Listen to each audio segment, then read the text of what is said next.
Well, hello, everybody, and welcome to Joplin, Missouri and GNPI. My name is Mike Schrage, and I get the opportunity in this series of interviews of Faith Greater Than Fear to talk to people that I've got a lot of respect for and that love Jesus and are involved in all kinds of areas of life. And today I've got with me Matt Johnson. Matt, welcome.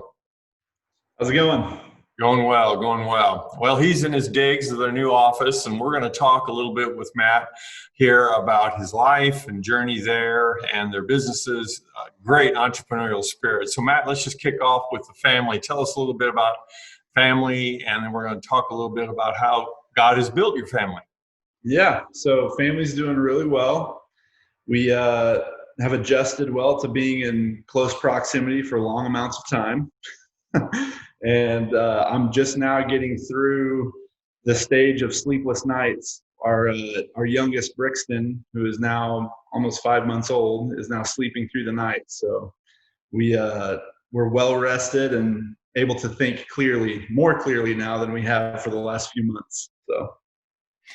Well, I've been blessed with two grandkiddos in the last little bit, so have children that have also gone through the sleep deprivation era and stages, and a lot of our viewers probably the same thing. Tell us a little bit, in the midst of the COVID, here we're talking about adding a new little one, but there's a special story there. Yeah, so we adopted a child.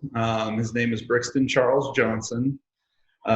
In March, and that was right when everything was going crazy with COVID-19 and everything was getting shut down.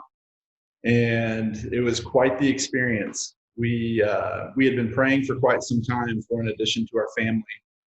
And we had gotten a phone call that there was a birth mother that wanted to meet with us in Nashville, Tennessee. And so we just thought it was going to be a quick day trip down there. And so we went down to Nashville, Tennessee, didn't really even pack any clothes for a long stay. We had one hotel room that we booked, and we met in a Chili's in downtown Nashville, Tennessee with the birth mom. And she had found out that morning that there was a health complication with Brixton and that they were going to have to deliver him the next day within 24 hours. So Cassie and I took some time to pray about it and think about it, and we decided to lean into what God was doing rather than lean away from it. And with the uncertainty of health complications, where they had to have the NICU unit there delivering the baby, the uncertainty of what that health complication could be to cause issues with the child's brain, we decided to lean into what God was doing and have faith that He had it all under control one way or another. And we told the birth mom that once you're a Johnson, you're always a Johnson, because one of her biggest fears was that if there was a health complication that caused long-term disability, that we wouldn't want to go through with it. And we had made the decision before it happened to go through with it, whatever the outcome was. And through lots of prayer with friends and family, God did the impossible. So he delivered the child. It was healthy. No complications, and the doctor said that everything from a health perspective was perfect, and that's exactly what he is. He's perfect to us. And I do want to mention, even if there was health complications, he still would be perfect for us, and we're just very blessed and thankful that it worked out the way that it did. But that created a long list of things that we had to go through. We were stuck in Nashville for 3 weeks because of the lockdown stuff that was going on in the court systems, and it was a pretty crazy time, but we look back on it now, it's kind of a blur, but it's a huge blessing, and we're very grateful for it. Wow, I thank you for the story and letting us as viewers kind of peek in with you and Cassie on that. And I just want us to relish and cherish several things. One, there was not a fear factor in the fact you're going to turn away and say no. Number two is that there were medical things for the child and for you guys with COVID around, and said no. There were the complication possibilities, no. And all of those things, you leaned into it during this time of a pandemic. And I just think that's a great example, and the great PS, Matt, that I've always had great respect for you as a man of God and your family as well. So essence of saying once a Johnson, always a Johnson, irregardless of what the medical turnouts are going to be. That is huge. And that's exactly what punctuates our faith greater than fear episodes. So thank you for what you did and are doing in a lifestyle that all of us are adopted as kids of the King, right? Right. You live that out now. Let's switch a little bit from the family side to the entrepreneurial Matt Johnson. Tell us about your going from, I haven't even talked about this a little bit, from the musician artistic side to what really your training is in and what you're sitting in your office right now. And tell us what your businesses are doing. Yeah, so I'm a software engineer. Went to school for it, a 4-year bachelor's degree in it, and that's kind of my trade. But I've always loved the process of creating, and there's kind of the artistic side that you mentioned. And I found through my childhood and then also getting into adolescence and then into adulthood that the process of creating something out of nothing is what drives me from a vocational perspective. And so whether that's music, whether that's a product, whether that's a business, whether that is an individual who they don't see themselves going beyond where they currently are and being able to provide an avenue to create something new in them is just something that at the core of who I am, I think I've been given that from my creator, because that's the core of who he is. I mean, he loves to create, he loves to make things out of nothing, do the impossible, which we've already touched on. And that is what, at the end of the day, just kind of drives me from my entrepreneurial spirit. So early on, creation for me looked like art and music. And then as I got older, obviously, as I have a family and people that count on me to provide for them, that creation desire moved into more creating things for businesses, such as software that makes businesses more efficient, marketing to help businesses grow their brand, grow their business, grow their audience. And just really, at the end of the day, everything that we like to do here at Midwestern Interactive is we like to be a catalyst to create better outcomes for businesses and organizations. So that's really what we do. We've got 26 people on staff at Midwestern Interactive, and we have clients coast to coast. We even have a few clients worldwide, and God just continues to pour his blessing and favor on what we're doing here. And our business really comes down to, the mission of our business comes down to two key factors, and that's serve each other. So that's serve the people in these walls and serve our clients. And God has really honored the fact that when we serve the people that we do life with, and we serve the people that expect us to be good stewards of their products and their items, God will bless that. It goes back to if you're faithful with little, you'll be given much. And I've seen that time and time again in my life. I'm living that out now. Well, MWI, Midwestern Interactive, I can attest to that, serving others, because that's how Matt and I, as an audience, want you to know how we got connected. We at GNPI are a nonprofit, and as he mentioned, it's not just for businesses, but for organizations. And so MWI has a real heart to help the charitable and Christian community out there, several in the Joplin area. We at GNPI are one of those benefactors. And so thank you, Matt, and to Bart, your co-founder, and to all your staff there.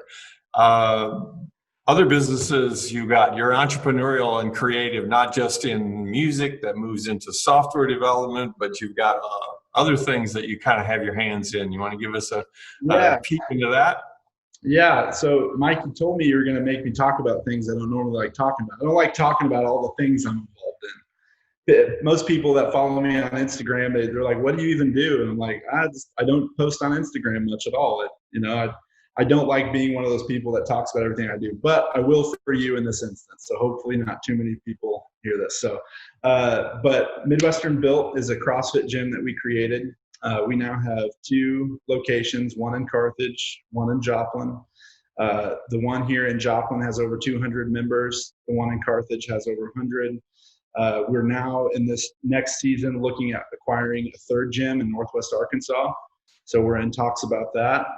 And so Midwestern Built will have 3 gyms, and we're currently building a new 15 or 10,000 square foot building in Carthage for that gym. We're relocating, And then we're also building a 20,000 square foot gym here in downtown Joplin. We're going to do an awesome thing for the community around 9th Street. So that's Midwestern Built. We have a real estate company called Midwestern Development, and that's where all of our real estate, commercial property, and everything goes into that we own. It's been a really fun process to see that grow as well, and then also what it does just for the community to be refurbing buildings and creating spaces that people want to be proud of their town for. So obviously, me being young, it's fun to think about, oh, when you go to all these other cities, how cool these other cities are. But I'm the type of person I'd like to make where I'm from better instead of leave where I'm from and go be a part of what someone else has done. Again, it goes back to that whole creating thing. So there's that. That's the real estate side. I own Zinc Coffee with another partner, and it's a coffee shop here in downtown Joplin that really proud of the product that we produce and the space that we create for relationships and connections to happen. We are expanding into, we bought the building right next, or sorry, we are expanding into the building right next to us, and we're blowing a hole between the walls, and we've connected them, and we're adding about 5,000 square foot to the current coffee shop where we're at now. Really excited about that progress. And yeah, we've got a lot of other things in the fire that are coming to pass here probably within the next year, but that's pretty much everything I'm involved in from an entrepreneurial perspective. Well, I appreciate it. Again, backing up and saying, your heart, not just for business and making money, but for helping the nonprofit kingdom community because you're kingdom minded. I will attest the coffee's great, people. If you're here local, Zinc Coffee's awesome. Also, the fact that you're wanting to build the human body, make us healthy, make us fit, and be then also healthy spiritually as well by being a footprint in the community in various other ways. And I think that in the post-COVID era, the brick and mortar church is going to look very different. And we've always known that the church was never about the brick and mortar, right? About the building. It was about people.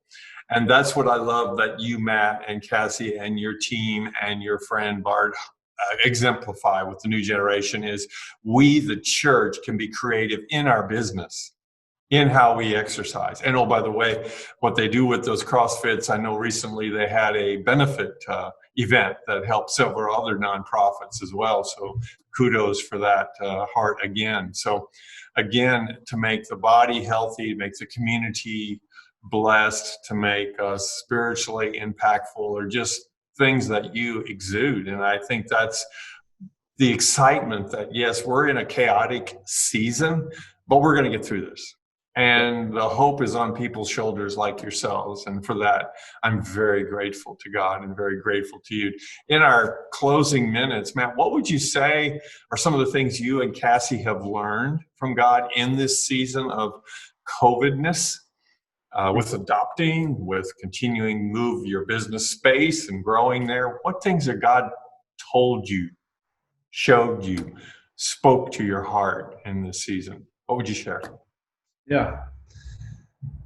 I would say the thing that continually comes up, and it's just kind of a resounding gong, from the moment we had adopted our first child and then our second one, Brixton, in March, is just the reality that God doesn't need us, but He wants us.